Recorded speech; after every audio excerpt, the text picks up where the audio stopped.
और नेहा जी, बातचीत की शुरुआत आप ही से। एक क्विक सर्वे यहां पर मैंने कर लिया आपके सामने, कैमरे के सामने। ज्यादातर लोग मोदी मोदी कह रहे हैं।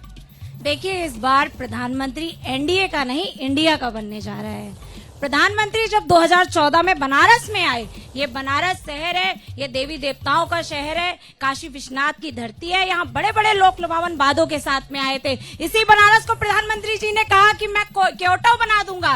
इसी बनारस में कहा कि मैं बुलेट ट्रेन चला दूंगा। इसी बनारस में कहा कि हवाई चप्पल पहनने वाले को हवाई जहाज से सफर कराऊंगा। इसी बनारस में कहा कि हर खाते में 15 लाख आएंगे। ये कोई वादा प्रधानमंत्री का पूरा नहीं हो पाया। और पीछे कहा कि माँ गंगा ने मुझे बुलाया है, माँ गंगा रो रही हैं। माँ गंगा को आज तक साफ नहीं कर पाए और जितना पैसा सफाई के लिए आया था वो सारा पैसा घोटाला हो गया। आज प्रधानमंत्री जी नॉमिनेशन करने आए हैं, लेकिन तब प्रधानमंत्री जी कहाँ थे जब यहीं बगल में आईआईटी बीएचयू में एक छात्रा के साथ गैंगरेप होता है और गैंगरेप करने वाले आरोपी Bharatiya Janata party IT cell के मेंबर होते हैं। और उन्हें बचाने के लिए उस समय प्रधानमंत्री जी उन्हें मध्य प्रदेश का चुनाव प्रचार करने भेज देते हैं। जवाब देता हूँ बीजेपी के नेता से। कहा तो क्योटो बनाने की बात थी। अरे जब विकास दिखेगा तब ना। आज पूरी दुनिया इस काशी को मॉडल के रूप में देख रही है। उत्तर प्रदेश में और पूरे संपूर्ण भारत में खासकर काशी का विकास एक मॉडल बना है। चौतरफा आप सड़कों का जाल देख सकते हैं, पुलियों का जाल देख सकते हैं। हम गंगा के तट पर बैठे हैं। पहला प्रदेश में रोपवे आ रहा है, तो पूरी दुनिया देख रही है। इन लोगों को विकास से नफरत है।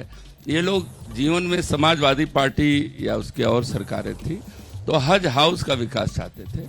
आज आप बाबा विश्वनाथ के गोद में बैठे हैं, उनके चरणों में बैठे हैं। आज बाबा विश्वनाथ को सारे भारत, लघु भारत है काशी, और बहुत सारे लोग बैठे हैं जो आपसे बात भी कर रहे थे।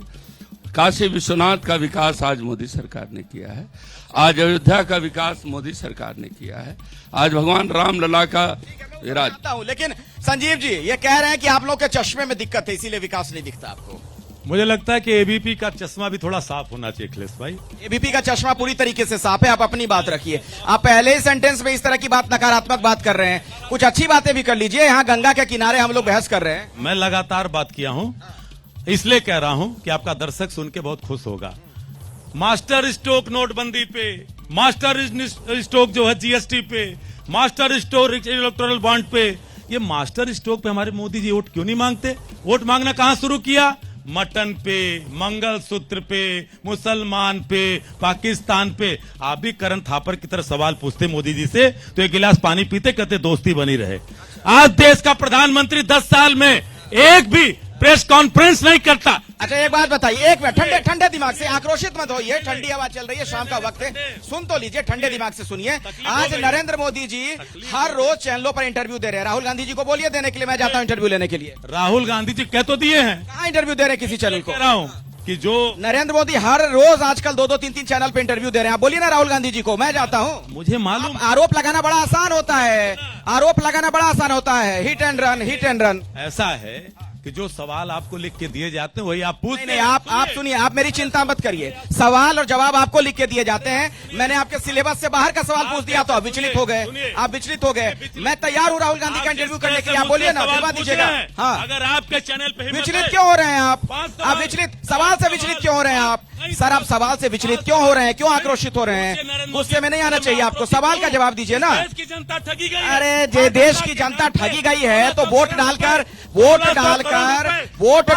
देश की जनता तय कर देगी कौन सही है कौन गलत है। हाईकोर्ट बताता है यहाँ पे gangrape BHU IT cell, BHU की आईटी की लड़की का कौन करता है? आईटी सेल के पदाधिकारी करते हैं। 60 दिन तक टहलाया जाता है। मध्य प्रदेश में जेपी नड्डा के साथ टहलते हैं। 60 दिन बाद गिरफ्तारी क्यों? यहीं पे माँ कहा था सीना चीरा गया, नहर बना गई। 12 करोड़ रुपए यहाँ का डीएम जो कमिश्नर हो गया वो खाने का काम किया। चुनाव आयोग की धज्जियां उड़ाई जा रही है पूरे बनारस में, हर जगह बैनर टंगा हुआ। पूछे कहां से पैसा आता है? एक सवाल अखिलेश जी जिस दिन पूछ दीजिएगा नरेंद्र मोदी जी से। अभी पूछ देता हूँ, अभी पूछ दे रहा हूँ। राहुल गांधी जी इंटरव्यू दे दें, उनसे भी पूछ लेंगे। आपका सवाल मैं इनसे पूछ लेता हूँ, बोलिए, जवाब दीजिए।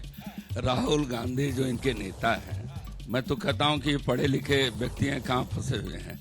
ये अच्छे सोच के आदमी है संजीव जी। लेकिन आज लगता है गुस्से में। 2 दिन से मोदी जी बनारस में घूम रहे हैं। आना पड़ता है कुछ लोगों के साथ कि वो क्या है संगत बुरी संगत हो जाती तो ये दिक्कत हो जाती है।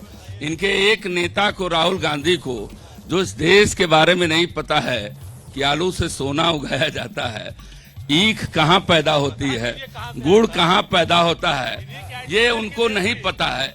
मेरी चुनौती है कि राहुल गांधी, अखिलेश यादव, पूरे जो इंडी गठबंधन है, घटिया गठबंधन है, एक उत्तर प्रदेश में कोई रैली नहीं, व्यक्तिगत जा रहे हैं। राहुल मैनपुरी में जा रहे हैं। अब जब रायबरेली में राहुल भाग के वहां से आए हैं, तब अखिलेश जी वहां जाएंगे। आप जनता की बात सुन रहे हैं। जनता के पास आप बीएसपी के नेता हैं, बेहतर कौन नजर आता है आपको, मोदी जी वाला खेमा या उधर इंडिया गठबंधन वाले लोग? प्रधानमंत्री बहन जी को एक बार बना दिया जाए। अगर आदरणीय बहन जी को प्रधानमंत्री बना दिया जाए तो बाबा साहब ने समता मूलक, जनता ही बनाएगी ना, जनता बनाएगी उतनी सीटें लाकर। हाँ। समता मूलक समाज की जिन्होंने स्थापना किया था और सबको वोट देने का अधिकार दिया था, बनाया था संविधान, तो क्यों नहीं एक बार प्रधानमंत्री बहन जी को बना के आप लोग देख लीजिए।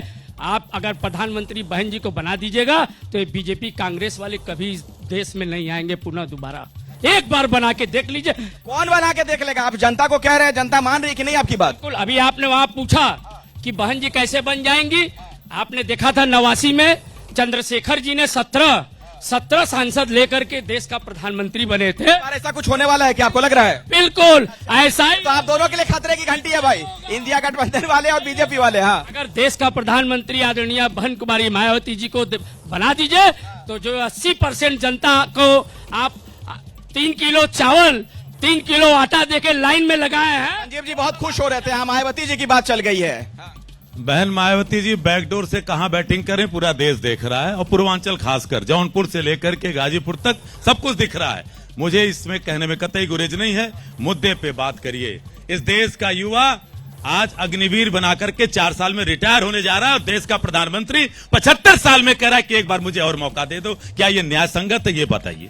दूसरी तरफ इस देश का किसान, 700 से ज्यादा किसान मर गया, और नरेंद्र मोदी जी ने झूठ बोला गुरु नानक जयंती के दिन कि आपको किसानों के एमएसपी के लीगल। जैसे ही घड़ी का काटा दोपहर 2:30 पे आए, बबीता जी का दिल सास बहू साजिश के लिए मचल जाए।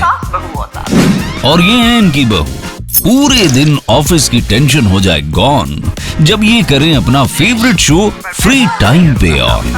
इनकी तरह आप भी देखिए अपना फेवरेट शो अपने टाइम पर और डाउनलोड कीजिए एबीपी लाइव ऐप अपने स्मार्ट टीवी पर।